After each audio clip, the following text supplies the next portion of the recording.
Il suono nasce nel silenzio della campagna, quando vado a cercare le pietre, e poi non è vero perché sono loro che mi chiamano.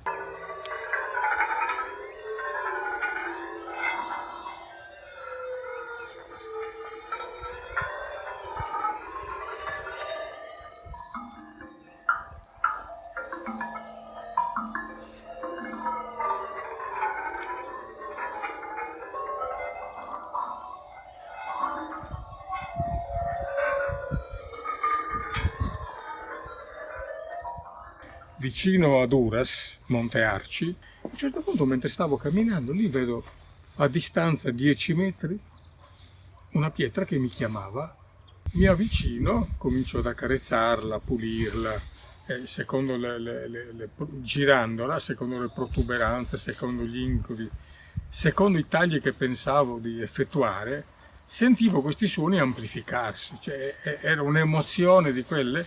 E quindi comincio a pulirlo e si instaurava con questa pietra proprio un vero rapporto d'amore.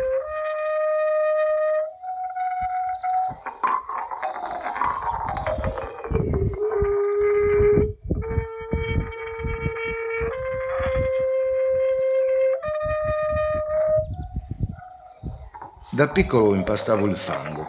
Quando avevo 7-8 anni, ho visto muratori che spianavano e squadravano delle pietre. E mi sono detto, se loro riescono a fare questo, perché io non posso riuscire a fare una figura, un viso, una mano? Il Giardino Sonoro, laboratorio nato negli anni 70 dentro un agrumeto e divenuto nel tempo un suggestivo spazio espositivo, racchiude l'essenza dell'incredibile creatività di Pinuccio Sciola. Ci troviamo al Giardino Sonoro di Pinuccio Sciola, uno spazio senza tempo che nasce negli anni 70 e piano piano si è arricchito della produzione artistica di mio padre, Pinuccio Sciola. Mancato nel 2016 purtroppo, anche se pensavamo fosse un po' eterno come la roccia che lui lavora, ci ha lasciato un patrimonio enorme di responsabilità, di amicizia e di opere d'arte da mostrare al mondo. Questo spazio ne racchiude un po' l'essenza, anche se poi l'arte e la filosofia di Pinuccio Sciola spazia a partire dal paese di San Sperate per arrivare nei diversi posti nel mondo nel quali ha esibito le sue opere. Qua sembra quasi che le opere d'arte germoglino e crescano dalla terra, ma ripeto, dietro c'è un concetto che è quello del rispetto dell'arte e della natura e quindi delle persone. Diciamo che adesso tramandiamo non solo la conoscenza della sua produzione artistica, ma la conoscenza di quella che era la sua filosofia di vita, perché dietro ogni opera d'arte c'era una realtà che derivava dalla sua anima, che era quella di spiegare il mondo e perché la natura è così bella e va rispettata. È come una mamma che va accarezzata e rispettata sempre, così la natura e le opere. Le opere di mio padre suonano, le famose pietre sonore, solo se accarezzate, non se percosse o picchiate. Lui era appassionato da quello che la tecnologia poteva ottenere abbinata all'arte. Ricordo che mi esortava a riprendere i dettagli delle sue opere, mi ripeteva: entra dentro con quell'attrezzo, con quello strumento, entra dentro la pietra e riprendi proprio i dettagli anche più piccoli.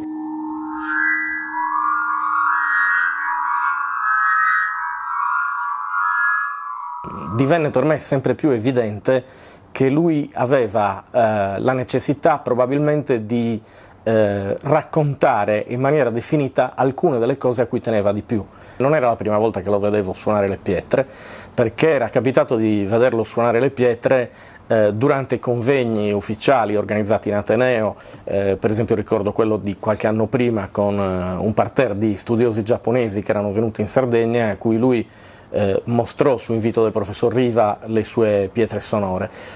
Quello che mi stupì l'ultima volta che l'ho visto suonare le pietre, quando gli portai il prodotto finito del filmato, era che le pietre quasi gridassero, sembravano amplificate, sembrava quasi che volessero comunicare anche loro qualcosa. E la cosa stupì me, ma stupì anche l'altro ospite che trovai a casa di Pinuccio quella mattina del 25 aprile di 4 anni fa.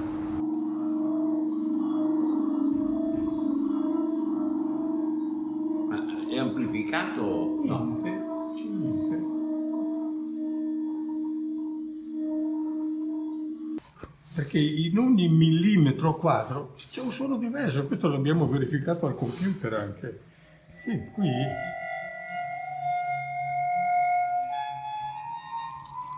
qui ci sono degli armonici che non esistono in nessuno strumento musicale realizzato dall'uomo. È tutto lì dentro. Dobbiamo pensare l'importanza di questa roba. Oggi attraverso la memoria della pietra possiamo comunicare con altri pianeti. Però ancora oggi in tutte le enciclopedie la pietra dura, rigida, negativa, che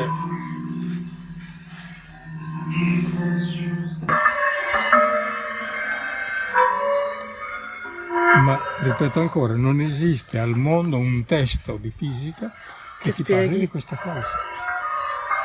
Si creò subito un rapporto talmente forte che girando all'interno del giardino sonoro io capivo subito quando lui voleva fermarsi e voleva raccontare qualcosa. Lui era in grado evidentemente di creare un rapporto di questo genere con l'interlocutore che in qualche modo si sentiva subito uno di casa. Sono famose le cene a casa di Pinuccio che io ho potuto frequentare solo nell'ultima parte della sua vita e ho potuto gustare, ma sembrava veramente di essere a casa propria.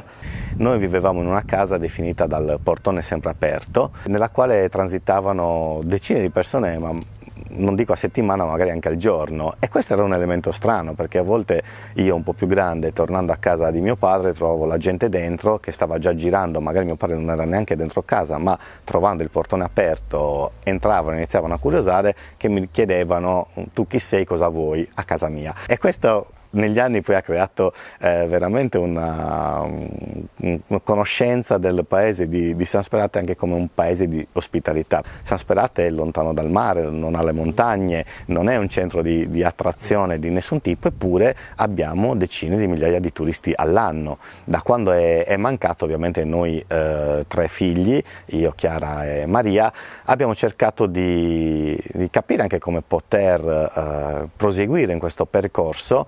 E quindi abbiamo cercato di creare attraverso la Fondazione Pinuccio Sciola e l'associazione PS Museum anche delle entità che in maniera istituzionale portassero avanti questi progetti, i tanti progetti che lui aveva ancora non realizzati, e questa grande eredità che non è l'eredità di una famiglia, ma è l'eredità di un paese, forse di una regione, di un popolo intero. Lui era molto attratto da questa ricerca continua, evidentemente era un uomo che non si accontentava mai, e io credo che questa sia una delle sue più grandi lezioni, cioè quello di continuare a cercare. Io ho capito questo, che la sua ricerca non era mai finita e non la considerava terminata, in particolare la sua insistenza sulla ripresa dei dettagli delle pietre, rivedendo anche le immagini e risentendo le poche parole che lui dice mentre io faccio quelle riprese, capisco che lui era più che altro appassionato per esempio del movimento della pietra.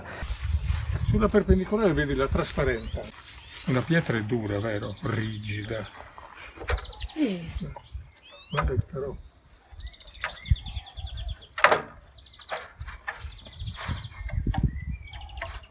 Quando lui dice noi siamo sempre stati abituati a pestare la pietra per sentirne il suono, Pinuccio Sciola sfonda questo concetto e ne introduce un altro, la pietra accarezzata, ma io direi non solo la pietra a questo punto, la materia accarezzata suona.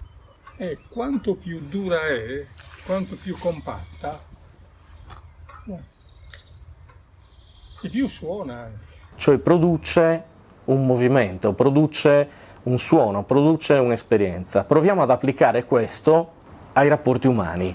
Cosa può voler dire semplicemente con questo l'arte di Pinuccio Sciola? E probabilmente la forma più alta di aiuto reciproco che noi ci possiamo dare è proprio questo livello di condivisione che rende possibile l'uno all'altro raggiungere i livelli più alti. È proprio un vero rapporto d'amore che si instaura, e io credo che nell'ambito della creatività, se manca il rapporto d'amore non ci può essere creazione. Questa è la cosa più emozionante di tutto.